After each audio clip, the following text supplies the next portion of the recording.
Sekali lagi shalom. Amin. Puji Tuhan. Ada sukacita? Haleluya. Bersyukur kepada Tuhan, Bapak Ibu Saudara, pada saat ini kita boleh dapat beribadah bersama-sama, menikmati hadirat Tuhan yang begitu indah. Tidak terasa kita sudah masuk di bulan Oktober, minggu yang terakhir. Ini minggu yang terakhir, minggu kelima di bulan Oktober. Dan pada minggu depan kita sudah masuk bulan November. Jadi saudara, kalau sudah ber-ber ya, nama bulan kalau sudah ber-ber ya, September, Oktober, November, maka sedikit lagi kita akan masuk ke bulan Desember. Dan bulan Desember adalah bulan di mana kita akan merayakan Natal ya, dan juga menutup tahun 2021 ini. Saudara, banyak hal yang sudah terjadi dalam hidup kita sepanjang bulan ini, tapi saya percaya kita akan mengakhiri bulan ini dalam kemenangan bersama dengan Tuhan. Ada amin? Mari kita buka Alkitab kita di dalam Roma pasal yang ke-8 ayat yang ke-26 sampai dengan ayat yang ke-27. Demikian juga Roh membantu kita dalam kelemahan kita, sebab kita tidak tahu bagaimana sebenarnya harus berdoa.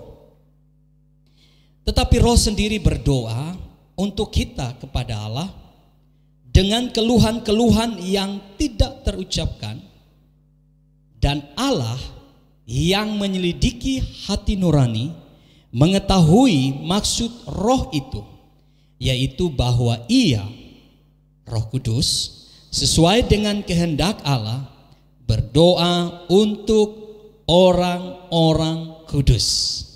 Haleluya.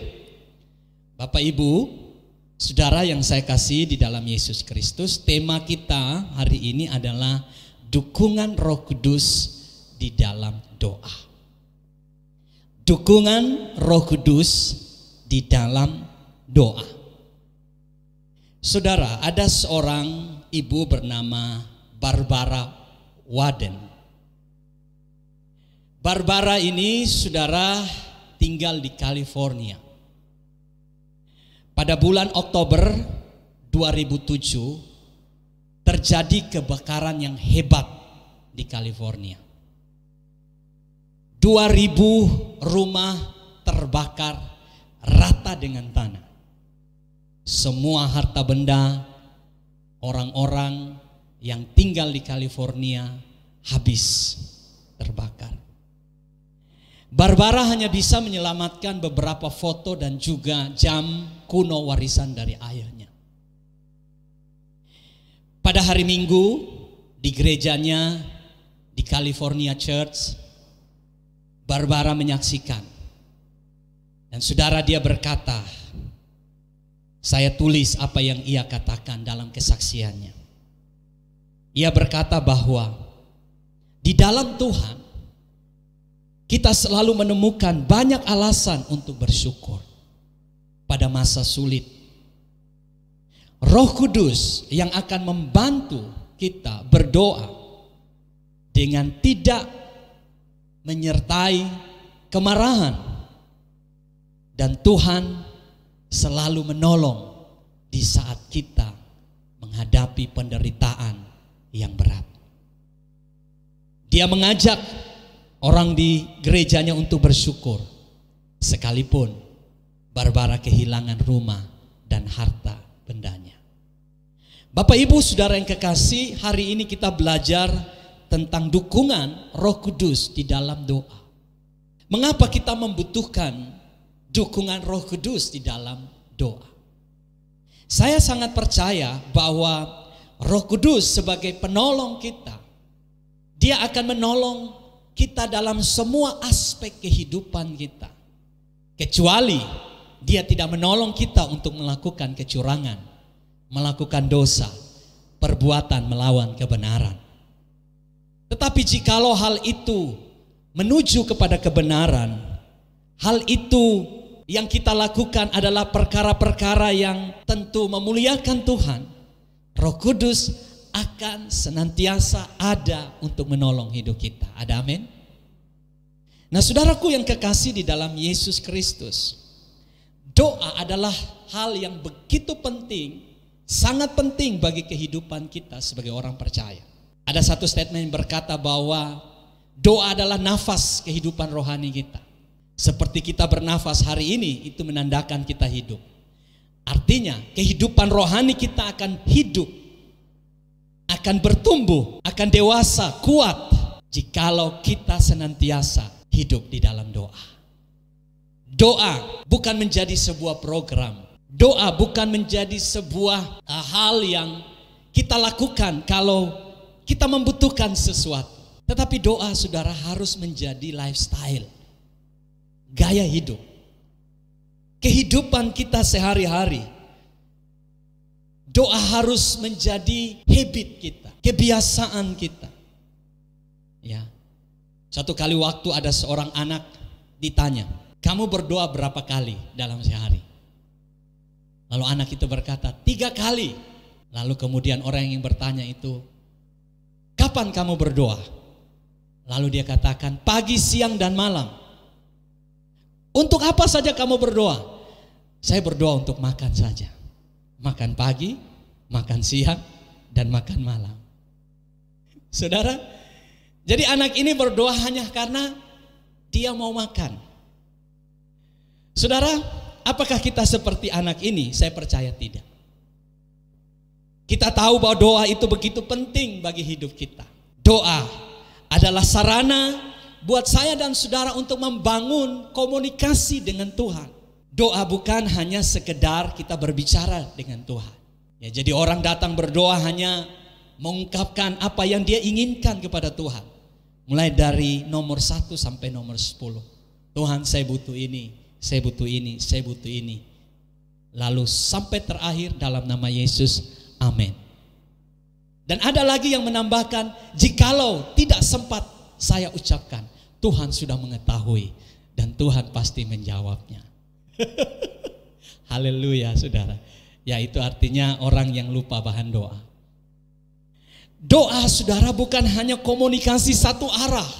Saya dengan Tuhan, saudara dengan Tuhan, kita dengan Tuhan. Tetapi doa adalah komunikasi 2 arah. Ada amin.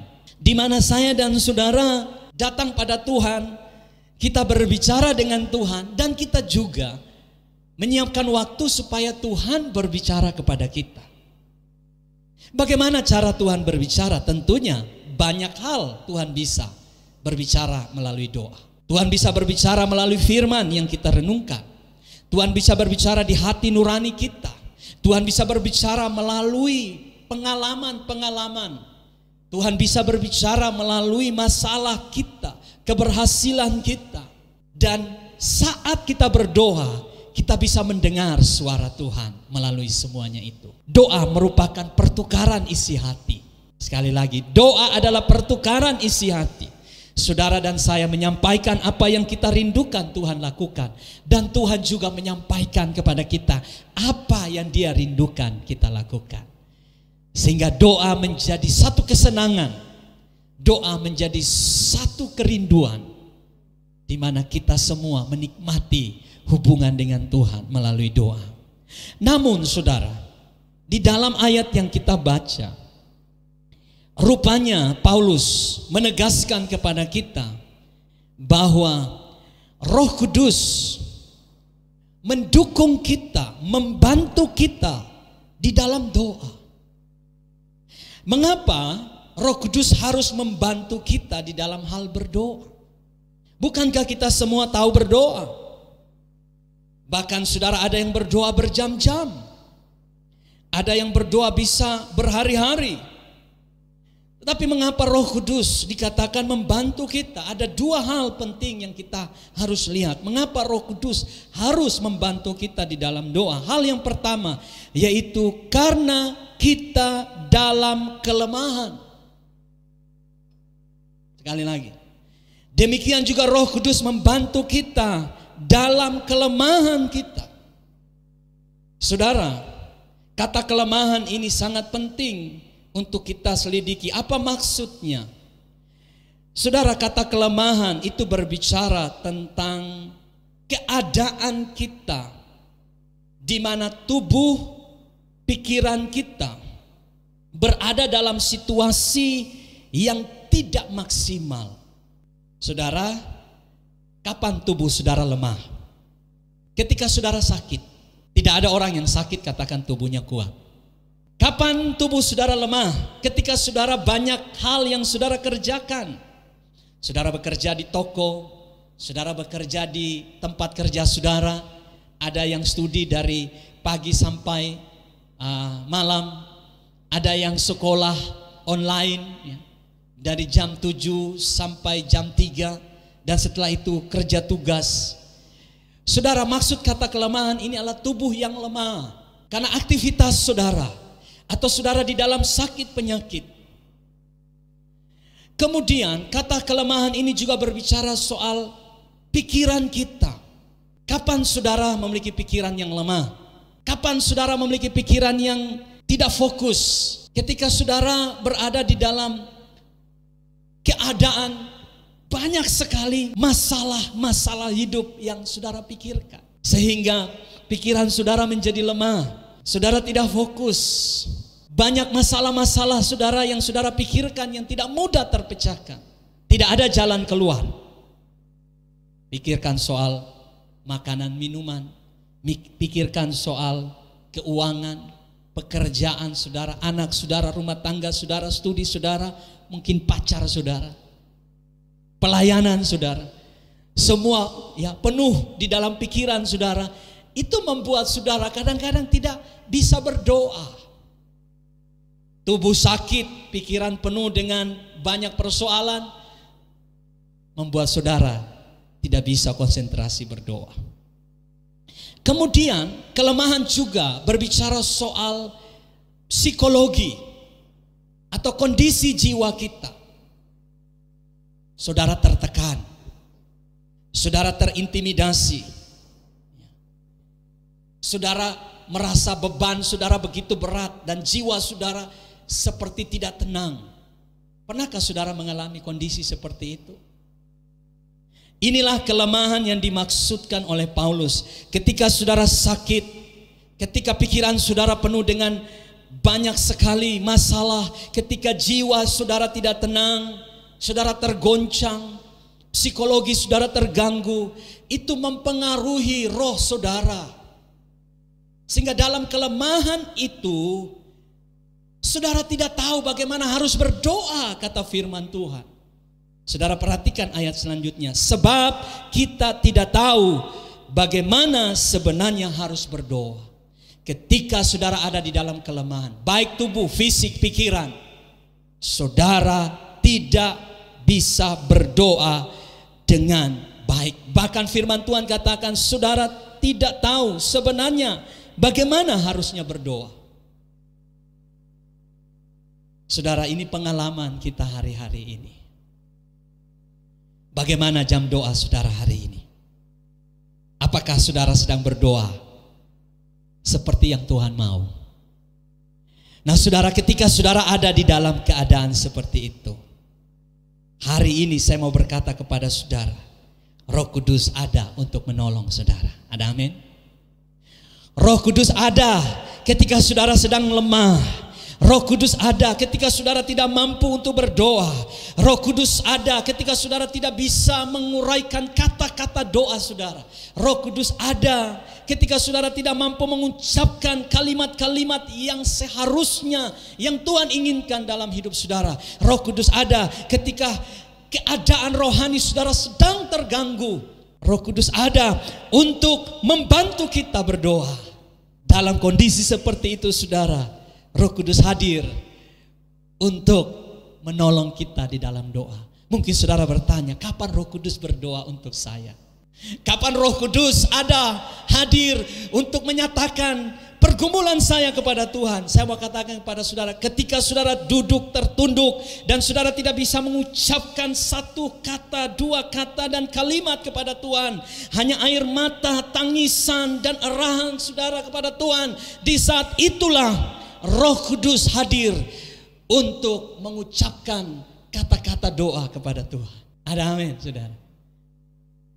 Roh Kudus hadir di saat saudara tidak mampu berdoa. Roh Kudus hadir untuk menolong saudara. Nah, ada dua hal, saudara. Ketika Roh Kudus berdoa untuk kita, doa yang dinaikkan Roh Kudus itu sangat luar biasa. Dan Tuhan akan menjawab doa yang dinaikkan oleh Roh Kudus melalui kita, di dalam kita. Mengapa, saudara? Ayat yang ke-27 menjelaskan kepada kita. Dan Allah yang menyelidiki hati nurani mengetahui maksud Roh itu. Ini hebat, saudara. Sangat hebat Roh Kudus. Ketika saya belajar firman Tuhan ini, saya datang pada Roh Kudus. Saudara, tadi malam saya berkata terima kasih. Saya punya seorang pendoa, penolong yang begitu luar biasa. Saudara, ayat 27 bilang begini. Dan Allah yang menyelidiki hati nurani mengetahui maksud Roh itu. Saudara, Roh Kudus adalah Tuhan itu sendiri. Dan dia ada di dalam kita. Dan waktu dia berdoa, dia paling tahu apa yang kita butuhkan, apa yang kita inginkan, apa yang baik, apa yang benar, yang seharusnya menjadi kebutuhan kita. Mengapa? Karena dia yang ada di dalam kita. Bahkan saudara, kita sendiri tidak tahu apa yang baik dan benar menurut kita. Karena surat Yakobus berkata, kadang-kadang kita berdoa untuk memuaskan hawa nafsu kita. Kadang kita berdoa dengan motivasi yang salah. Kalau ada orang yang berhutang pada kita dan dia tidak membayar, ada orang yang menyakiti kita, lalu kita berdoa, Tuhan kalau bisa orang ini Tuhan hapus dari muka bumi. Mertua saudara yang menyakiti saudara setiap hari, tinggal serumah dengan saudara, mencampuri urusan rumah tangga saudara. Lalu ketika dia lewat, saudara nyanyi, ya Tuhan angkat dirinya, lebih cepat, lebih baik. Sekarang Tuhan jangan tunda, ya Tuhan angkat dirinya. Saudara, orang tua saudara menyakiti saudara, orang tua saudara tidak perhatikan saudara. Saudara berdoa, Tuhan Engkau yang adil Tuhan. Engkau tahu saya adalah anaknya, tapi sampai hari ini dia tidak perhatikan saudara. Tuhan Engkau balas dengan caramu sendiri. Saudara, mungkin saudara tidak sejahat itu berdoa. Atau saudara berdoa, saudara sudah punya rumah, saudara sudah punya mobil, saudara sudah punya usaha. Tuhan kalau bisa tambah lagi satu rumah, Tuhan kalau bisa tambah lagi satu mobil, Tuhan kalau bisa tambah lagi satu istri. Tidak, saudara. Kadang-kadang kita egois, bukankah begitu saudara? Egois. Kita berdoa sesuai dengan apa yang kita mau. Tetapi luar biasa saudara, Roh Kudus berdoa sesuai dengan apa yang dikehendaki oleh dirinya sendiri bagi kita. Dan saudara lihat, Allah Tuhan menyelidiki maksud Roh itu. Artinya saudara, Roh Kudus Bapa Yesus satu, dan Tuhan sendiri berdoa untuk kita. Bukankah doa ini sangat powerful saudaraku? Ada amin. Bukankah doa yang dinaikkan Roh Kudus buat kita adalah doa yang paling murni, paling suci, paling benar. Yang benar-benar itulah yang Tuhan mau buat kita. Kadang-kadang saudara, doa kita terlalu bertele-tele, penuh sair saudara. Oh Bapa Surgawi, dimuliakanlah namamu, datanglah kerajaanmu. Oh Bapa, kami menghampirimu. Saudara, Kadang-kadang doa itu begitu kita buat sedramatisir mungkin dengan kata-kata yang bertele-tele diulang-ulang. Bukankah Tuhan melarang orang yang berdoa bertele-tele, saudara? Ada amin?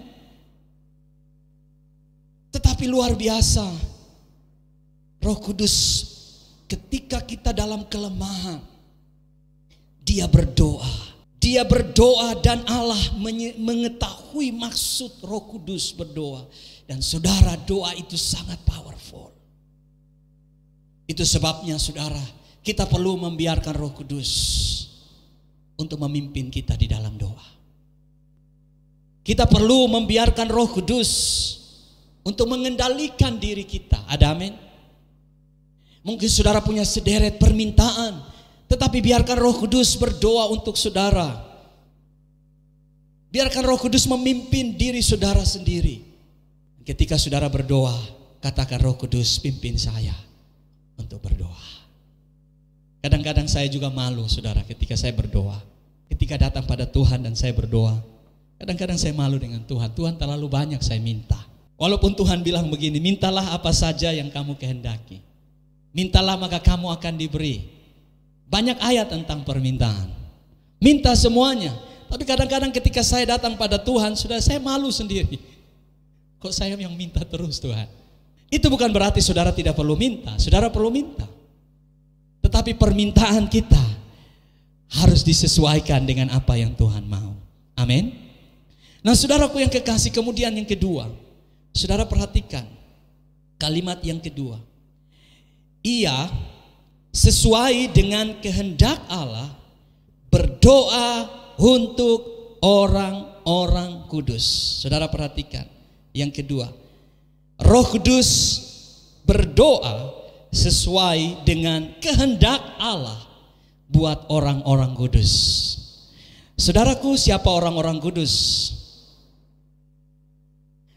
Kata orang-orang kudus ini adalah orang-orang yang sudah dibenarkan oleh Tuhan. Artinya begini, orang-orang kudus ini adalah status mereka yang sudah percaya Yesus, sudah terima Yesus dalam hidup mereka. Itu berarti orang-orang kudus ini, saya dan saudara termasuk di dalam maksud ayat ini, yaitu orang-orang kudus. Roh Kudus berdoa sesuai dengan apa? Kehendak Allah. Jadi ketika Roh Kudus menolong kita dalam kelemahan kita untuk berdoa, maka dia berdoa sesuai dengan kehendak Allah untuk kita. Dan kalau doa itu sesuai dengan kehendak Allah, maka tidak ada alasan Allah untuk tidak menjawab doanya. Ada amin? Mengapa? Karena doa yang sesuai dengan apa maunya Tuhan. Bukan apa maunya kita, saudara. Kalau maunya kita banyak. Tuhan, hari ini saya mau makan ini, makan ini, makan ini. Tuhan, saya ingin minum ini, minum ini, minum ini. Tuhan, saya ingin pakai ini, pakai ini, pakai ini. Tuhan, saya ingin pergi ke sini, pergi ke sini, pergi ke sini.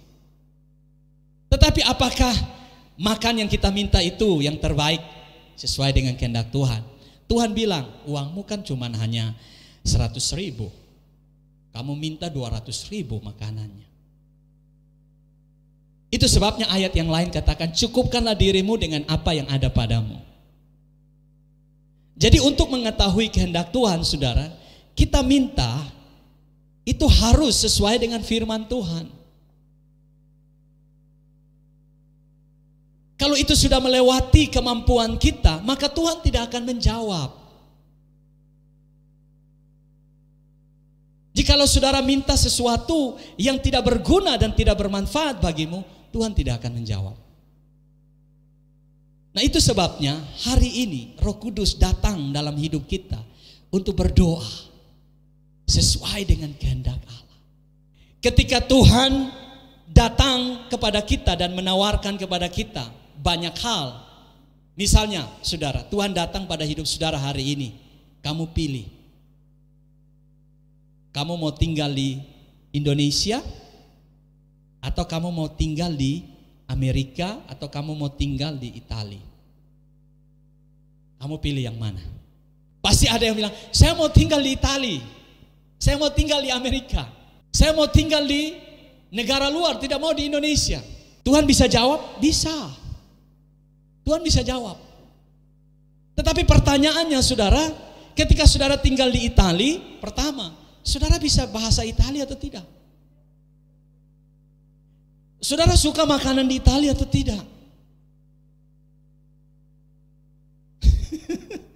Saudara, 2 minggu kami di Turki, di Istanbul saudara.